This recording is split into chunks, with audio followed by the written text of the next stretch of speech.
Buenos días. Espero que se encuentren ustedes muy bien.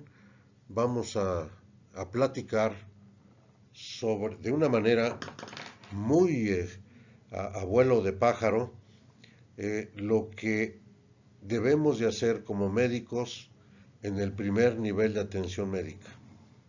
¿Cuáles son las características de la atención a la salud en nuestros centros de trabajo? Y estas características de atención deben de estar sustentadas de un análisis, que es lo que vamos a ver en primer lugar para llegar nosotros a tener pues un repaso de esto que nosotros tenemos que estar haciendo. Miren ustedes, para poder establecer cuáles son las acciones que debe de llevar a cabo el médico, estas acciones deben de estar sustentadas en un diagnóstico. En el caso de salud, este diagnóstico es el análisis del perfil epidemiológico del estado, en este caso de nuestro estado de Guerrero. Este análisis del perfil epidemiológico va a ser el sustento de las acciones que vamos a llevar a cabo precisamente en nuestro diario trabajo con nuestros pacientes. Pero la pregunta sería, ¿y qué es el perfil epidemiológico? El perfil epidemiológico, como ustedes pueden ver, no es más que el estudio y el análisis de, en primer lugar, de la mortalidad, de la morbilidad, de lo que se mueren y de lo que se enferma una población, pero también los factores de riesgo, que son el resultado de los determinantes biológicos y sociodemográficos, lo que conocemos ahora como los determinantes sociales de la salud. Ahora bien, hagamos una vista de pájaro rápido. ¿Cuál es este perfil epidemiológico? ¿En qué consiste este análisis? Pues aquí tienen ustedes, en primer lugar, las principales causas de morbilidad general, tanto a nivel nacional como a nivel del estado de Guerrero. Si ustedes ven que la morbilidad a nivel nacional es, en primer lugar, las infecciones respiratorias agudas, lo que conocemos nosotros como las IRAS. En segundo lugar, la infección de vías urinarias. Esto es importante recalcarlo porque vean ustedes la magnitud que tiene la infección de vías urinarias. Y si nosotros no le ponemos atención a esto, luego tenemos pacientes ya con insuficiencia renal, con problemas renales, y entonces ya no podemos hacer muchas veces gran cosa. Las enfermedades de infecciones intestinales, ahí podríamos meter las EDAs, las infecciones intestinales por otros organismos. Ya tenemos que en el 2020 COVID aparece precisamente entre las principales causas de morbilidad. Las úlceras, las gastritis, las duodenitis, las conjuntivitis. Y aquí sí yo quisiera señalar en las conjuntivitis algo bien concreto. Muchas veces el manejo de las conjuntivitis he visto que se hace con esteroides. El uso indiscriminado de esteroides nos está llevando a nosotros a ver cada vez más en jóvenes glaucoma. Y todo porque un ojo rojo, esteroide. Ardor, esteroide. Y para todo esteroide. Tenemos que tener cuidado. No pude evitar este comentario porque es algo que estamos viendo cada vez más frecuente. Jóvenes con glaucoma. Por otro lado, la otitis media aguda, la vulvovaginitis y la hipertensión arterial. Quisiera comentar algo sobre la otitis media aguda. Es frecuente que nos llegue al consultorio la mamá y dice, mi hijo no aprende. El motivo de la consulta es que el niño no aprende. Y es más, dice la mamá, lo tienen siempre castigado. Es más, lo tienen en la fila de los burros y hasta atrás, porque es muy inquieto. Y además de inquieto, no aprende. Tan sencillo, llega el niño, toman su otoscopio y a la hora de hacer la revisión del niño, se dan cuenta que tiene perforación timpánica y muchas veces bilateral. En ocasiones con pérdida de los huesecillos. Entonces, ¿qué va a oír el niño? ¿Cómo va un niño a aguantar varias horas delante de un profesor que está hablando y no lo escucha? Mantengan a un niño quieto viendo al profesor que habla pero no entiende nada. Entonces va a ser un niño inquieto que va a estar jalando, empujando, parándose, riéndose, haciendo travesuras. Y eso se resuelve si nosotros sabemos hacer clínica.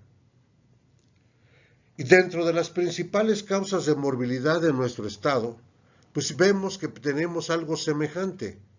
Las iras, las vías urinarias, las intestinales, COVID, en este caso, porque es algo ya local, la intoxicación por picadura de alacrán, que por cierto, la picadura de alacrán en muchos casos no aparece aquí, pero está en un gran incremento en la muerte.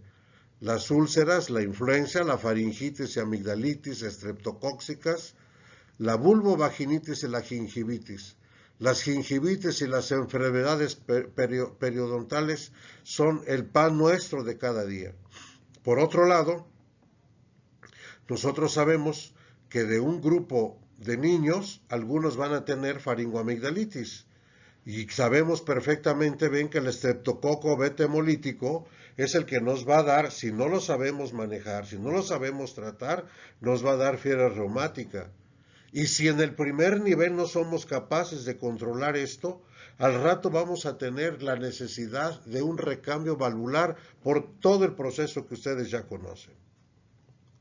De ahí la importancia de analizar precisamente, pues, este perfil epidemiológico y que ya en este caso la mortalidad. Veamos el estado de Guerrero. La primera causa, COVID. Pero tenemos como segunda causa la diabetes mellitus. Las enfermedades isquémicas del corazón, las enfermedades cerebrovasculares, que están asociadas ¿a qué? Pues asociadas a la hipertensión arterial. ¿Cuántas enfermedades cerebrovasculares me puede decir alguien? Sí, pudo haber sido no necesariamente hipertensión arterial, pudo haber sido un aneurisma cerebral, está bien, pudo haber sido, pero la gran mayoría de los accidentes cerebrovasculares o la enfermedad cerebrovascular es producto o es resultado precisamente de la hipertensión arterial. El infarto, las neumonías e influenza. Vean ustedes las causas de mortalidad. Las enfermedades hipertensivas, las enfermedades del hígado, los accidentes y la insuficiencia renal. Si nosotros analizamos esto, vemos que muchos son prevenibles. Nosotros tenemos que prevenir. Nuestra vocación en el primer nivel de atención es la prevención. Pero cuidado, nuestra vocación por la prevención no debe de ser obstáculo para que por nosotros podamos hacer un diagnóstico y un tratamiento adecuados. No debe la prevención oscurecer nuestra capacidad de clínicos. Un clínico previene, diagnostica, trata, rehabilita. En el primer nivel, también esto es importantísimo. Entonces, como vemos, si realmente tenemos un programa que nos lleve a tomar acciones concretas de prevención, de diagnóstico temprano, tratamiento oportuno, estas principales causas de mortalidad en nuestro estado cambiarían radicalmente. Vamos a ver ahora, como decíamos al principio, cuando señalábamos lo del perfil epidemiológico, su concepto, que no solo es de lo que enferman y de lo que mueren, sino también de esto que llamamos ahora los determinantes sociales de la salud. Veamos nosotros un determinante, pero verdaderamente escalofriante, del Estado.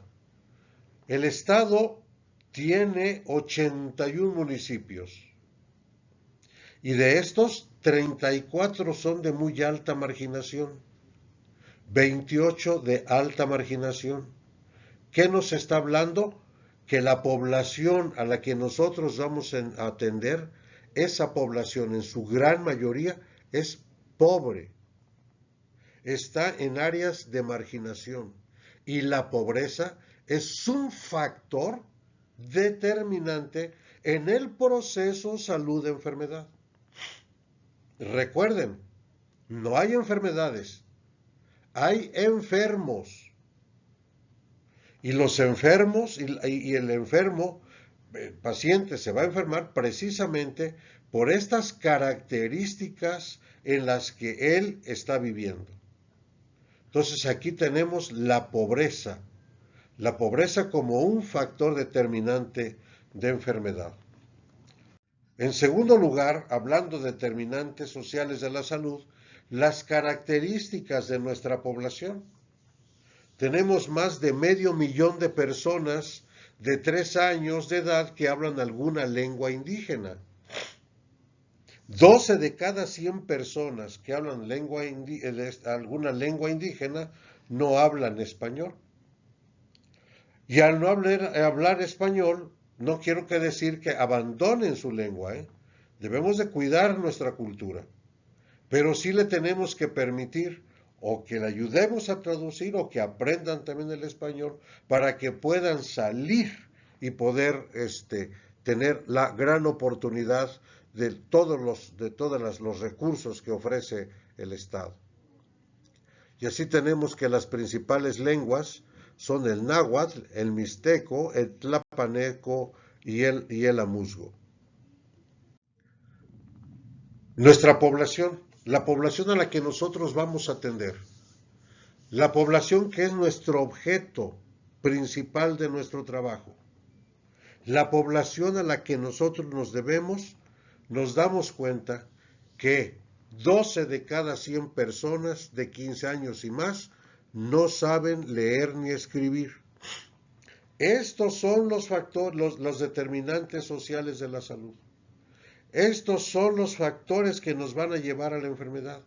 Ya vimos pobreza, ya vimos que nuestros indígenas, muchos no tienen educación, no saben leer ni escribir, no hablan otra más que su lengua. Por otro lado, en general, nuestra población solo tiene la primaria y poco más del segundo año de secundaria. Entonces, la cultura, la instrucción en nuestra población está también muy baja. Entonces, llevamos pobreza, llevamos nosotros monolingüismo, llevamos nosotros, por otro lado, una educación pues que no es más que, no es ni siquiera aceptable. Y entramos a analizar otros factores. Vean ustedes algo importantísimo, la razón de mortalidad materna para el 2021, comparada con la razón de mortalidad materna de otros años. Vean ustedes que en el 2010, por ejemplo, hace 11 años, el número de muertes maternas fue de 53, con una razón de mortalidad materna de 84. Y si nosotros nos corremos hacia el 2021, tenemos el corte al 11 de noviembre de este año, y a esta fecha llevábamos 40 muertes. Y digo 40 muertes porque ya se han presentado después del 11 de noviembre al menos otra muerte. Con con una razón de mortalidad materna del 65%, mientras en el país es más o menos de 46%. De 46 la razón de mortalidad materna, comparada con 65 en nuestro estado. ¿Qué quiere decir? Que la mortalidad materna en el estado de Guerrero es un indicador preocupante. ¿Y por qué digo preocupante? Porque la mortalidad materna es un indicador que nos permite valorar, en primer lugar, que no hay atención médica, que no hay una cobertura adecuada, que no hay acceso a los servicios de salud. 2. Este indicador nos muestra además que la calidad de la atención no es lo más deseable, que la calidad de la atención deja muchísimo que desear. No hay indicador que nos hable perfectamente, nos dibuje la situación de una región, de un municipio, de un estado, de un país, que la mortalidad materna. Tenemos problemas de accesibilidad a los servicios de salud y tenemos graves problemas en la atención médica, cuya calidad, pues, es deficiente. Y eso nos tiene a nosotros sumidos precisamente en este gravísimo problema, el número de muertes maternas. Y además pensemos, 40 madres, ¿cuántos huérfanos? La cantidad de huérfanos es impresionante. Hace algunos años, por 19 muertes maternas, encontramos que se quedaron huérfanos 50 niños. ¿Y qué va a ser de ellos ahora? Así tenemos nosotros, pues, en un análisis rápido, que las muertes maternas por jurisdicción, vemos nosotros aquí que en la montaña son 8 muertes, pero ahorita ya van 9, mínimo 9 muertes, y estamos terminando el mes 10º, prácticamente una muerte por mes. Esto es verdaderamente grave. Tenemos nosotros aquí que las muertes por grupo de edad, los grupos más numerosos son los de 30 años y más. Por los de lugar de ocurrencia, ocurren más muertes maternas en la unidad médica pública que en la privada, o en el traslado. Y bueno, si ustedes se fijan que las muertes maternas por derecho a biencia, pues tenemos nosotros que el mayor número es precisamente en la población que a nosotros nos corresponde, es decir, la población sin seguridad social. Quise poner estas gráficas, estas barras, para reforzar lo que vimos hace un momento. Más de 40 muertes maternas en el año. Una muerte materna por mes en la jurisdicción montaña. Pero no se queda atrás la Costa Chica, no se queda atrás el centro, la jurisdicción centro. El hecho de que tengan 7 muertes maternas no los pone pues a ellos en un lugar privilegiado. Un comentario más en relación a estos determinantes sociales de la salud. Tenemos nosotros un gravísimo problema en el país y por supuesto en el estado. La tasa de embarazo de la mujer adolescente. La tasa de embarazo de las adolescentes mexicanas sigue siendo la tasa más alta de la OCDE. Y si nosotros vemos esto, pues es para darnos pena. Vean ustedes aquí cómo tenemos en México una cantidad impresionante de muertes. Tenemos nosotros, pues, que México es el país con mayor tasa de embarazo de adolescentes. ¿Y qué nos quiere decir esto? Este indicador, ¿a qué nos lleva? Pues a los porque el embarazo no es un problema biológico, no es un problema biológico el embarazo en la mujer adolescente. El embarazo es un problema social. Si vemos a la adolescente embarazada, en primer lugar, es una niña. Recuerden ustedes que el cerebro termina de madurar a los 20 años. Y si tenemos nosotros una niña embarazada a los 15, 16, 17 años, todavía su cerebro está en pleno desarrollo. De ahí que nosotros tengamos que los adolescentes sean un tanto cuanto inestables, de carácter cambiante, que todavía no son personas maduras, están en un proceso de maduración. Y a ellos le agregamos los determinantes sociales de la salud. ¿Cuáles podrían ser? Pobreza. Por otro lado, tenemos familias que están rotas, disfuncionalidad familiar, falta de educación. Fíjense, ya llevamos pobreza, disfunción familiar, ya tenemos ahora también, además de eso, una cultura deficiente. Si a esto le agregamos discriminación,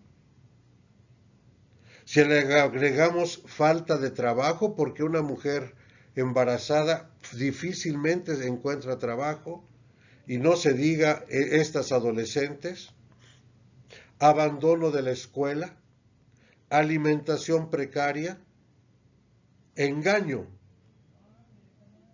¿Engaño de quién? De quien la embarazó. Muchas de estas niñas son engañadas. Es indignante ver el grupo de amigos que le están festejando a alguien que porque embarazó a la niña. ¡Ah, qué bueno eres! Es un pobre desgraciado que engañó a una niña. Aún no termina de jugar con las muñecas y ya tiene que estar amamantando. Y como médicos debemos de tener en cuenta esto, este factor condicionante, esta determinante social. Y nuestra conducta con la mujer embarazada debe ser una conducta, en primer lugar, que seamos capaces de darle confianza, de darle una atención de calidad. Debe ser hasta diferente, porque debe de ser con mucha mayor atención. Hay de aquel médico que se burle o ofenda o denigre a una adolescente embarazada. ¿Tiene idea de lo que está sufriendo?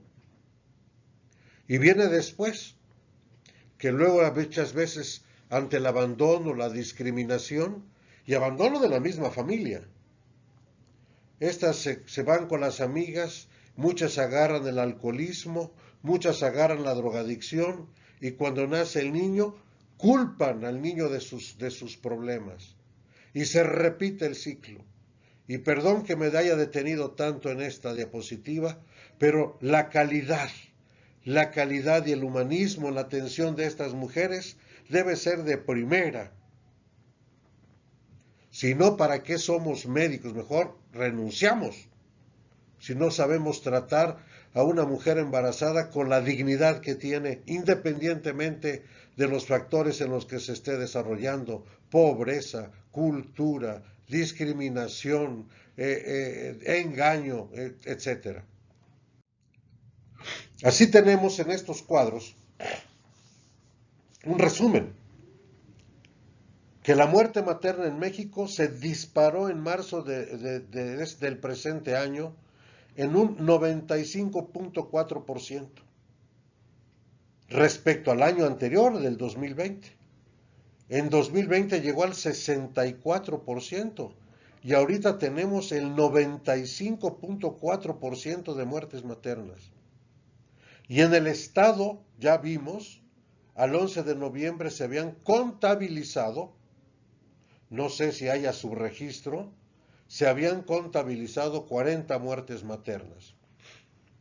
Y en el caso del embarazo de adolescentes, México ocupa el primer lugar de embarazos de adolescentes entre los 37 países que conforman la Organización para la Cooperación y el Desarrollo Económico, la que conocemos como la OCDE. Estos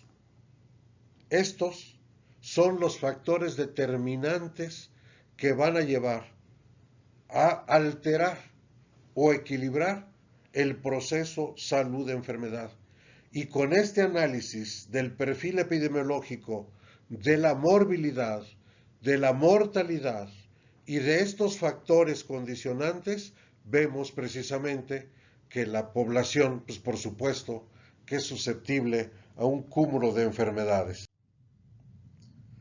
Estas diapositivas son del estado de Guerrero. No las tomé del internet.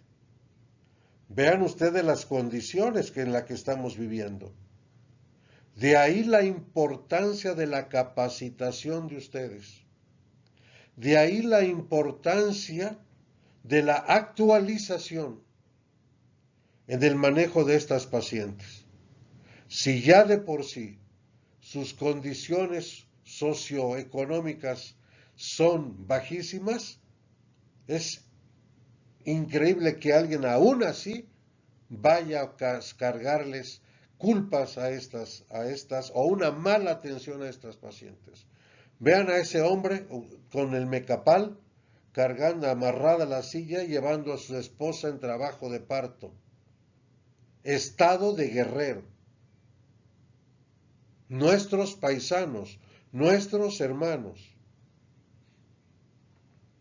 De ahí la importancia de que tengamos bien claro qué es lo que vamos a hacer, las acciones que vamos a llevar a cabo y ante todo, una vez sabido esto, la capacitación y la actualización de las mismas para que nuestra atención médica sea de calidad. Otro problema, aquí tenemos el cáncer de mama, tenemos también el programa de vacunación universal, tenemos que establecer que nuestra cobertura sea la adecuada. No podemos permitir una cobertura baja para que vayan a retornar enfermedades que ya habían sido de alguna manera en mayor o menor grado controlados. Ese sí es un verdadero problema. Vean ustedes los niños con esquema completo, pues tenemos nosotros ahí un 71%, una cobertura baja. En cuanto a micobacteriosis, esto lo pongo porque estamos viendo un cierto repunte en las enfermedades provocadas por micobacteriosis, en particular la tuberculosis y la lepra. Vean ustedes que en 2020 se estudiaron 436 sintomáticos del aparato respiratorio. Estos son los registros. Alguien me puede decir que están bien o alguien me puede decir que hay subregistro. No lo sé, pero estos son los datos que tenemos. Y de estos 4.306 estudiados, se confirmaron 935 pacientes con tuberculosis. Y se inició el tratamiento 796, el 85%. Y el 15% restante siguen contagiando a las personas con las que conviven. Vean ustedes lo grave de esto, que el 15% se quedó sin tratamiento. En el caso de la lepra, se registraron 79 casos en el 2020. Tenemos también, por otro lado, que sigue siendo un problema el VIH-Sida. Tenemos acumulados hasta el 2020 7.524 casos. Y en ese mismo periodo tenemos registrados 4.557 muertes. ¿Y cómo se previene el VIH? Con educación. con información.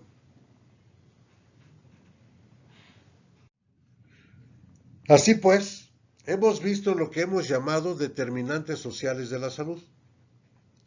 Y aquí les pongo una definición para que nos quede claro a qué nos referimos con morbilidad, con mortalidad y determinantes sociales de la salud, que no son más que las circunstancias en que una persona nace, las circunstancias en las que esa persona, además de nacer, crece, trabaja, vive y envejece, incluido el conjunto más amplio de fuerzas y sistemas que van a influir sobre las condiciones de la vida cotidiana. Podemos quedarnos, para que nos quede un contexto completo y adecuado, que los determinantes sociales de la salud son las circunstancias en las que una persona va a nacer, va a crecer, va a trabajar, va a vivir, va a envejecer y va a morir. Si lo tomamos así, entonces, por ejemplo, el ejemplo que puse de la niña embarazada,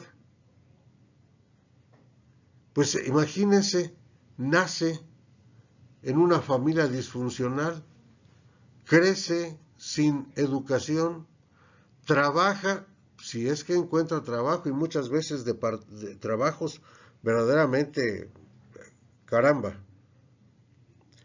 Y son las circunstancias en las que pues viven, envejecen y mueren.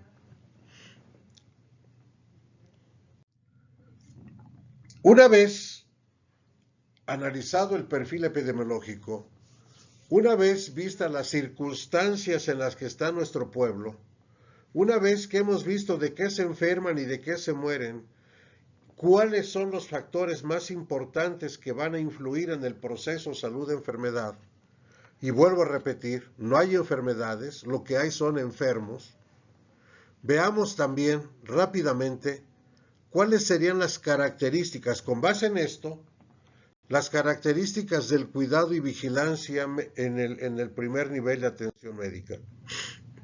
En primer lugar, y se los digo, pero así, pidiéndoles que lo tomen en cuenta, que tenemos que establecer un verdadero sistema de comunicación y coordinación entre los tres niveles de atención médica.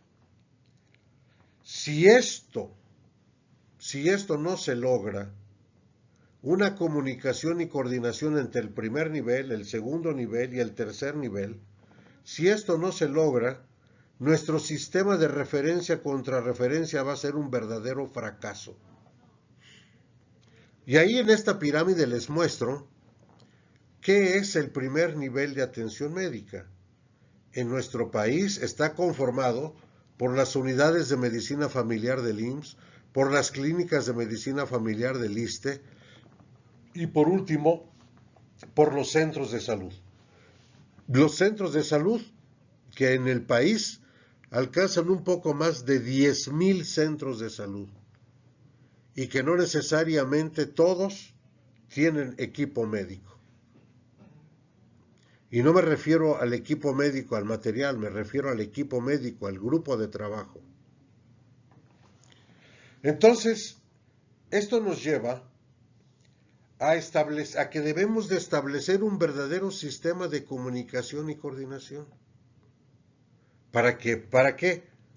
Pues precisamente que esta coordinación nos lleve a nosotros pues a fortalecer el sistema de referencia contra referencia. No puedo dejar de señalar los niveles de atención médica, para que nos quede claro, porque hablamos a veces y confundimos niveles de atención médica y los vamos a confundir muchas veces con la atención primaria, la vamos a confundir con otras situaciones, pero los niveles de atención se están refiriendo ante todo a la organización de los recursos para la salud. Esta organización de los recursos de salud se debe de dar en estratos debidamente enlazados. ¿Para qué? Para satisfacer de una manera eficaz, eficiente y oportuna todas las necesidades de salud de una población en un área determinada. Ustedes van a ser los médicos, las enfermeras de una región, de una comunidad. ¿Qué es lo primero que tienen que saber? Como equipo de salud, ¿qué es lo más importante antes ya de enfrascarse en el trabajo diario? Lo que tienen que saber es su pirámide de población. ¿Cuántos niños tenemos por grupo de edad? ¿Cuántos adolescentes? ¿Cuántas mujeres en edad reproductiva? Y además no estoy hablando de cosas que no sepan. Todos ustedes, cuando hicieron su servicio social, todos ustedes tuvieron que hacer su pirámide de población. Porque nos permite mucho. Si yo tengo niños menores de 5 años, por decir algo, en una comunidad de 300, ya sé que voy a requerir vacunas. En el caso, por ejemplo, de la polio, 4 vacunas por niño. O sarampión, o rubiola, o la triple, etc. Pero aquí lo que quiero señalar más que nada son los niveles. Aquí tenemos nosotros que el primer nivel de atención médica es el conjunto de recursos para la salud organizadas para satisfacer necesidades de salud más frecuentes y no complicadas para toda la población en un área determinada. En el primer nivel, pues, vamos a satisfacer las necesidades de salud más frecuentes y no complicadas. En el segundo nivel vamos a satisfacer las necesidades de salud poco frecuentes o complicadas. Y en el caso del tercer nivel de atención, las necesidades de salud raras o muy complicadas. Pues muy bien, y aquí tenemos nosotros que en este caso, en esta pirámide lo que pretendemos señalar es el enfoque que el enfoque de la salud que incluya toda la sociedad y que tiene por objeto garantizar el mayor nivel posible de salud y bienestar y su distribución equitativa mediante la atención centrada a las necesidades de la gente, tan pronto como sea posible a lo largo del proceso continuo que va desde la promoción de la salud, la prevención, el diagnóstico, el tratamiento hasta llegar a la rehabilitación y cuidados paliativos. Bien, tenemos entonces que en la pirámide que ya vimos, en el que están señalados los grupos de edad, esto es un ejemplo, esto no es el todo, solamente ejemplo de las acciones a llevar a cabo. Y así es como estamos proponiendo que podamos hacer nuestro programa de trabajo. Si nosotros tenemos la pirámide de población y tenemos el número de niños, sabemos qué acciones tenemos que implementar en este grupo de edad. Y como ejemplo ponemos nosotros el control del niño sano, la vacunación, la orientación nutricional a padres e hijos, la lactancia materna, la salud bucal, la prevención de las iras y de las edas. Esto sería, así, un ejemplo de las acciones, de las actividades concretas que debemos de llevar en este grupo de edad. En el caso de los adolescentes, pues ahí también debemos de tener en cuenta la atención nutricional. Recuerden que los adolescentes muchas veces tienen trastornos de la nutrición. Es el momento de ver cómo va la salud bucal, cómo va la salud visual y la auditiva. Es el grupo del que tenemos que prevenir las enfermedades de transmisión sexual, incluyendo, por supuesto, el VIH. Es en este grupo donde ya tenemos que tener cuidado con la planificación familiar. Debemos de tener cuidado muchísimo con la salud mental. Y así como la prevención de accidentes, ya sea por lesiones o por accidentes mismos. El otro grupo de edad también debe de estar determinado. Si ustedes hacen su pirámide de población y saben sus grupos de edad, debemos de tener perfectamente bien establecido, bien concretas las acciones que se van a llevar a cabo. En este caso, la atención nutricional, el plan de actividad física, la higiene del sueño, la salud mental, la sexualidad y control mental. Recuerden que esto es ejemplo, no es el agotamiento de todas las acciones. Aquí algo importantísimo, además de la clínica de tabaquismo y el programa de adicciones, es el cribado de cáncer. Ya me imagino qué pasaría, y no quiero, sé que se ha dado, no hablo de Guerrero, que nos tenemos la biometría hemática y no sabemos interpretar la fórmula blanca ni la fórmula roja. Y tenemos de repente un paciente con unos leucocitos hasta los cielos y no sabemos qué hacer. Y por último llegamos a los adultos mayores, en las que también debemos de tener acciones específicas, como son el cribado de cáncer, la salud mental, la salud ósea, el plan de actividad física, el envejecimiento saludable y la prevención de accidentes.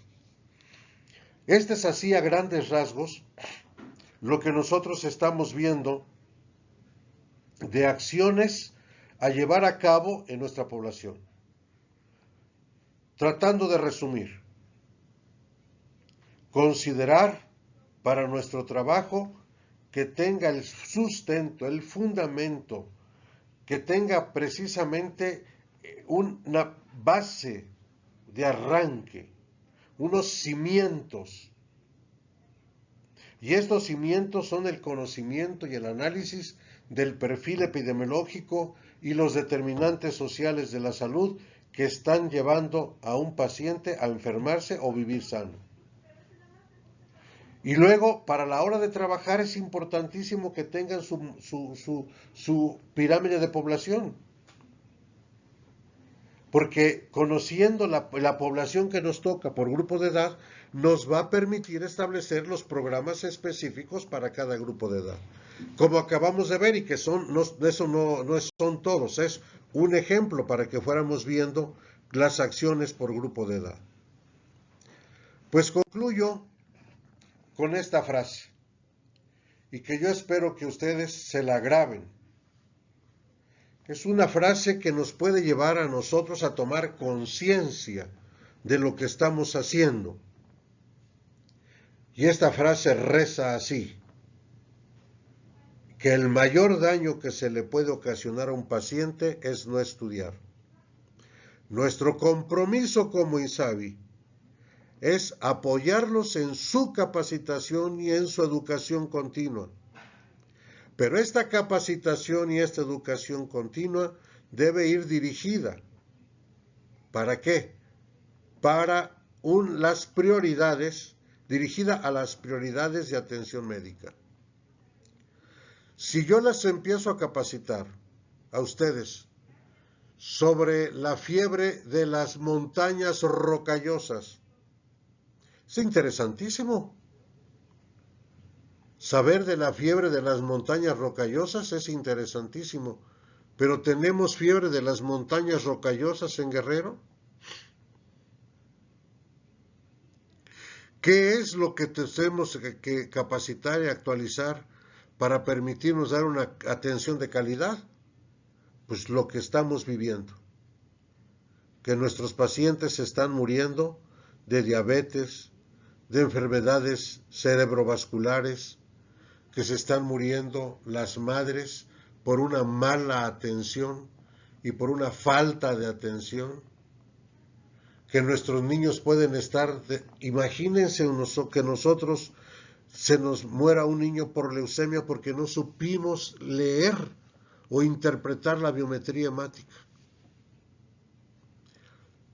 No se me olvida, en una revisión, una evaluación que hice algunos expedientes, no se me olvida el caso de un paciente que tenía 50 y tantos años y que había empezado a ir prácticamente a los 40 años al médico.